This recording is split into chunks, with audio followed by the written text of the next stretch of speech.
Hello everybody, Steve Farmer here, and it is time for the 2012 US Chess League. The matches actually got underway on September 4th, but the match we're going to look at took place on September 5th. Now, this video is going to be seen in several different locations: Chess Videos TV, YouTube, perhaps chess.com, maybe the US Chess League website itself. So just a little about me. I started playing chess back in 1974. I watched the Fischer-Spassky match. That got me interested, but it took 2 years before I got into playing in tournaments. In 1979, I was in the Air Force, and I had a very good year. I won my first tournament. Actually, I won my first two tournaments. One was it's like 20 people in the tournament, but I took first place, so I was really proud of that. And then in the last part of 1979, I won the European Chess District, losing the first game, winning the next 7 to take clear first place by, I think it was about 1.5 points. I also placed well in several tournaments with second and third place over the next couple years, and when the ratings weren't transferred back to the USCF, I decided to drop out. And I came back out of retirement, I think about 2000, and since then I've had, in smaller tournaments, several first places, but in your regular size tournaments, no, I think 2010 was the last time I won a tournament. I tied for first with I think 4 other players. So yeah, I'm competitive, but I work 5 to 6 days a week. So I don't have enough time to go playing chess, and definitely don't have enough time studying it. So I've turned my attention to presenting games, especially games from Southern Arizona. But for the US Chess League, I will cover games that don't include Arizona if they're in the playoffs. Currently, I'm working with SACA, the Southern Arizona Chess Association. They need to bring back membership. They've let that lapse over the last several years, but their bylaws require them to have a membership and to offer things for that membership, and I'm going to take part in that. I want to help them to get their website into something that's more interactive. I won't be doing the design. I hope to find somebody else to do that. Also, I will be helping them as, hopefully, the editor of the SACA piece, which is the Southern Arizona Chess Association's magazine. And I've already got this underway with several people who have agreed to be authors. Ken Larson is one of them, and I'm hoping to get Lev and Robbie and the other guys, Mac, to all contribute to the magazine to help promote chess in Southern Arizona. Alright, enough about me. When they first started the US Chess League, there were a lot of bugs to contend with. Dropped internet service, connections were lost, things like that. And they came up with some really good rules on how to handle things like that. And you can check out the US Chess League website to find out more information about the rules that are entangled in playing a match over the internet. Add to that the guys are at different time zones, so you got some sleepy players playing some players that are really in their prime time. Now what's new this year, in 2012, is that in the past, the Internet Chess Club, ICC, used to be the main place where you could get the information on the games. You could watch them live there, and I really enjoyed that. But this year, 2012, they're teaming up with chess.com, and I was really excited to hear this.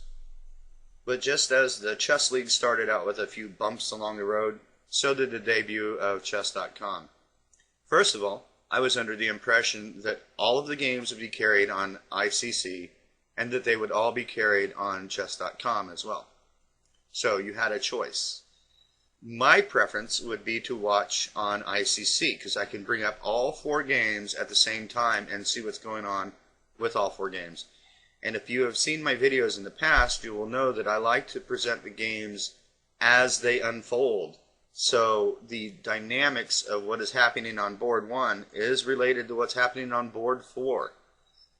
When you have a commentary situation going on, they're flipping back and forth between all the matches, and we'll get into more on that later because I have some ideas to make some improvements for chess.com's coverage.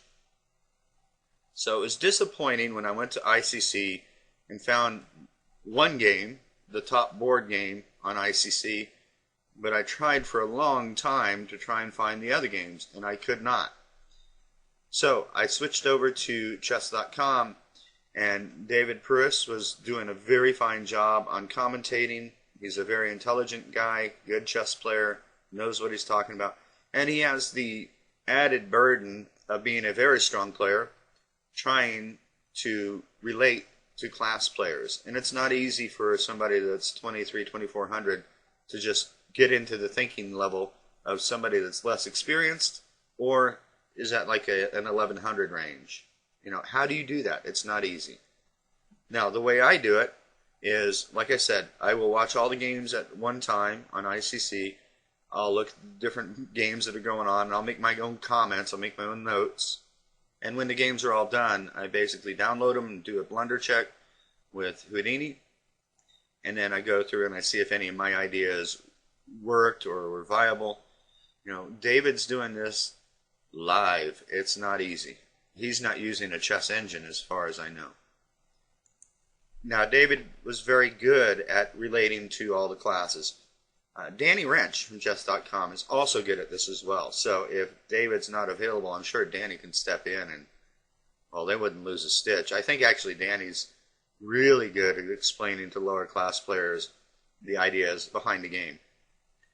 So we got some good people at chess.com that are bringing the game, so I urge you to go over and take a look at it. Now, the plus side is that David did an excellent job, A+ on David's part. The technical end of it, though, left a lot to be desired. Well, first of all, I was not alerted that we were not going to see all the games on ICC, which really made me, well, to put it lightly, pissed off. Like I said, I would like to present these videos as one video of all 4 games as they unfolded in real time, so that the viewers would get a feeling for what is happening in real time as the players are going forward. We're going to see them a bit out of order in this, and then if they keep restricting the number of games played on ICC, they'll all be like this, and these are subpar, because you can't see why Lev did what he did on board 2 and why Amanda did what she did in board 4 without knowing what happened on boards 1 and 3. So for the negatives on the chess.com presentation, well, I had to watch the video to see what was going on in the games because I couldn't see boards 2 through 4 on ICC. So I watched the entire broadcast, and I was a guest. So guests can watch the broadcast on chess.com, and by all means I urge that you do, because I think the problems I'm going to point out here will be repaired probably by next week. So I think that everything will be fine. The main problems that I noticed was a lag in the video. The voices, they showed a video capture of David and brother Josh, which was great because Josh was asking questions that class players would ask, and David was able to answer him. So I think that that was a real benefit, having a lower rated player and a higher rated player together to get some questions raised. And also I believe that they had ability to take questions from the viewing audience via a chat. But the problem was there was a lag between their lips moving and what was shown on the board. Also, there was a crackling sound coming out of David's microphone, and there was also just flat out dead spaces. You know, that's very difficult to try and understand what someone is saying if they're just cutting out all the time. However, if you stuck with it, you were able to figure out what he was saying. But it was just a little bit hard to remain concentrated on the position, trying to hear what he's saying and visualize it on the board when you're distracted from the crackling voice. Now, for Danny and David, I don't know what the problem is, what the solution is. I teach on Skype as well. So that's what they were using to do a lot of this, I believe, was Skype. And I've never had these kind of problems before. I've always had a clear connection. You know, there were times that I had to reconnect because of just a simply drop connection. But I've always had crystal clear audio, and I've also had crystal clear video. So it is possible. It's probably a microphone upgrade or a microphone headset combination upgrade. Maybe they need a faster or better computer. I don't know. But the problems do seem like they could be remedied. Now, as I mentioned, it's difficult to do a live commentary. And a lot of what David pointed out over the board, I saw rather quickly, which I would see if I was watching on ICC. I'd say, well, this is the idea. But the difference is on ICC, I can take that idea and put it in my head, make a little note for future reference when I do the video of the games, and then I can move on looking for other stuff, and maybe that way bring out points of interest to the viewers in these post-match videos, these wrap-up videos. Doing it live, you don't have that luxury. So when I'm watching on chess.com, I have the idea of what's going to be played, and then David points it out while I'm thinking of some other line.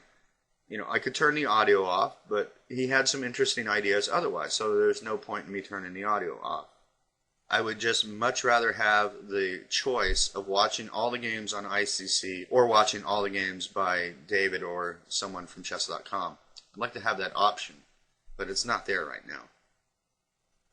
The other thing is that David's going to certainly have some bias in these matchups because he used to play in the US Chess League, and like anybody else, you have a team in your city, you're pretty much going to be pulling for him. So I don't fault him for that. But it seemed like to me that his coverage of the Arizona-LA match was pretty much an afterthought. Didn't see Mackenzie Molner's game until way late in the broadcast when David was actually interviewing Greg Shahad. And they were talking about, you know, the U.S. Chess League and, you know, what they're trying to build up. And they got great plans, but the Mackenzie Molner game just ended at that time, and, you know, it was not a full coverage of it, not at all. Now, they may have brought the Arizona games earlier on in the broadcast when I was still waiting around ICC to find out where the remaining games were. I don't know. But they brought up the Mackenzie Molner game for a little bit, discussed it, and then it went away, and they went back to all the other matches going on. And then toward the end of the broadcast, they showed Lev Altunian's game, they showed Mark Ginsburg's game, but I don't recall seeing anything on Amanda Mateer's game. So it's a little disappointing that Arizona didn't get all the showtime. Well, they're going to get it through my videos. Most of you who've seen my videos know that I follow Arizona all the way through, and then if they don't make the postseason, I cover whoever's in the postseason play. I do videos of them as well. But during the season, I stick to Arizona. So we're going to see Arizona in my videos. I just hope that I'm going to be able to bring it to you in one video in a more or less live setting. Now, I look forward to the partnership between the US Chess League, ICC, and Chess.com as being a boon for the chess viewers out there because there is an option. But I wish they were full options. So, please, guys, if you're listening, let's bring all the games on ICC, and when you're covering the team matches on chess.com, try and be a little more gracious to teams that you don't have a vested interest in so that their fans can see a bit about their team. Okay, I'm pretty much done ranting here. I'm sure that these guys will get these bugs straightened out. The issues with the technical side of things, I'm sure that they'll be able to fix pretty quickly. So I'm looking forward to things starting out next week on a different foot. All right. That's a long rant. Sorry you had to sit through it all. But let's get on with this game. We're going to look at the game between Amanda Mateer playing white. She's rated 2144, and she is 23 years old, and she is playing Nicky Korba from LA. He's rated 2007. Nicky, I believe, is 15. So welcome to the league, Nicky. You got your hands full with this gal. So let's see what happens. D4. White starts out playing like a girl. Oh wait, Amanda is a girl. But not like the girl that Rob ran into at IBT's, also named Amanda. But I think that it was really a man. Duh. Alright, Nicky replies with G6, C4, Bishop G7, E4, C5, D5, E5, Knight C3, and D6. We got the check or the full Benoni here. And now Bishop D3 is very popular. And Amanda seems to prefer the fianchetto lines. Knight to D7, Bishop G2, Knight to E7, Knight GE2, castles, castles, F5, and Amanda throws out the first new move of the game and plays Bishop to G5. At least it's new according to my database, which has not been updated in a while. It's not been updated for 3 months probably. I'm sorry. Okay, the most common move here is F4. This is really putting a test to black's structure. Now, we won't go into detail on this because I've already ate up a lot of our video time on the rant. But if you were wanting to play it a bit safe, you could play queen to c2. It's a calm, quiet waiting move and no harm with it. But Amanda played bishop g5, and there's no harm with this either because it fits into many of the typical themes of this opening. So bishop g5 is a decent move. h6 was played. Now bishop takes, queen takes. The position is just dead level. Queen to d2, f4, f3. Now, if you were thinking of taking on f4, it's not such a good idea because you do not actually win that pawn. Because if you play knight takes f4, queen to g5 comes in, that knight's pinned, and 2 pieces are hitting it, only one can defend. Black's winning. Or if f3, knight e5, you still cannot take because of queen to g5. So f3 was played. Now g5. He could try also fg3, fg3, king h8, and bishop h3 with similar play, but it's still equal. In the game, Nicky played g5, and now g4, now h5. Black seems to be on the verge of creating some kind of attack on the king side, but Amanda has very strong nerves and has things well in control. She plays h3, rook f7, knight to c1, bishop f8, knight to d3, knight to f6, queen to e2. Just a lot of jockeying for position going on here. Rook h7, trying to get some pressure on the h-file. King f2, getting away from the h-file. Rook h6, rook h1, bishop d7, rook a g1. And it doesn't seem that black has an attack on the king side after all. He continues with king f7. Amanda plays king to e1, bishop g7, bishop f1, rook a to h8, queen to g2, rook 8 to h7. It's not going to come to anything if he busts it open on the king side. Bishop to e2, queen to f8, and now knight to f2. And this knight has moved from e2 to f2 to provide additional support on the h-file, so that if things open up, wholesale liquidations will happen, and it will ease the burden of both players. Queen h8, Alekine's big gun on the h-file, but it comes to nothing. a3, pawn takes on g4, h takes g4, rook to h2, queen to f1, bishop f8, and now a whole lot of trades. Alright, now at this point they agreed to a draw, and unfortunately, because I never saw this game on the broadcast, I don't know how soon they agreed to this draw. They were at move 31, so it could have been relatively quickly, because it was not a very complex position. Or it could be that they were just sitting there taking their time to see what's happening on the other boards to decide on what to do. Hard to tell. So I cannot bring you that story due to the format of the games being broadcast. So again, we get back to my issue about having all 4 games on ICC, and I would be happy. I don't know about others, but I would be very happy. It's the only reason I have an ICC account. I don't play Blitz. I don't play on the internet. I use it for students once in a great while, but myself, I don't play it. So why have it if they're not going to broadcast all the games? Alright folks, that's it for the first game and my rant. I will be rant-free for the rest of the videos. I promise you that. Because I'm pretty confident these guys can get these things straightened out. I respect them all. I admire what they're doing. And I wish them the best of luck. But guys, bring back all the games to ICC, please. Alright everybody, until next time, good luck.